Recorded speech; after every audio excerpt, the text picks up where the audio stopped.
Nome of Thebes. Introduction for all Egyptians. Ancient Egyptians lived along a very narrow band of land that was made fertile by the Nile River's yearly flooding. They called this land Kemet, black land, for the dark color of its earth. All else was Deseret, red land, for its red sands and scorching heat. Another name for ancient Egypt is Temera, the land of the inundation.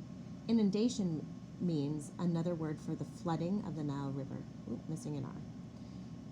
From earliest times, ancient Egyptians unified neighboring villages into city-states called a nome.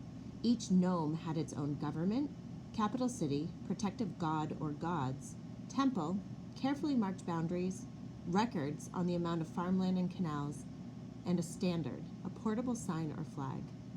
About Thebes. You are a member of the nome of Thebes, originally called Waset, the nome of the southern shield, the fourth nome of Upper Egypt.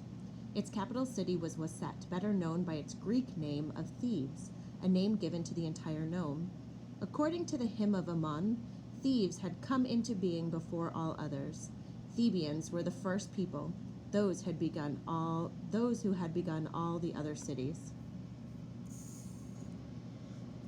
Memphis citizens disagreed with this claim, believing they were the first city. Thebes was a busy, crowded city, the largest city of the New Kingdom, covering about 3 square miles on both sides of the Nile River. The eastern side was for the living, and the western side for the dead. On the eastern bank was the enormous temple of Luxor and the town of Karnak.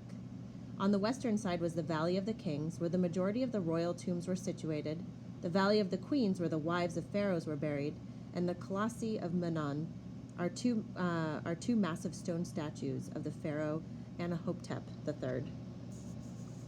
Gods of Thebes.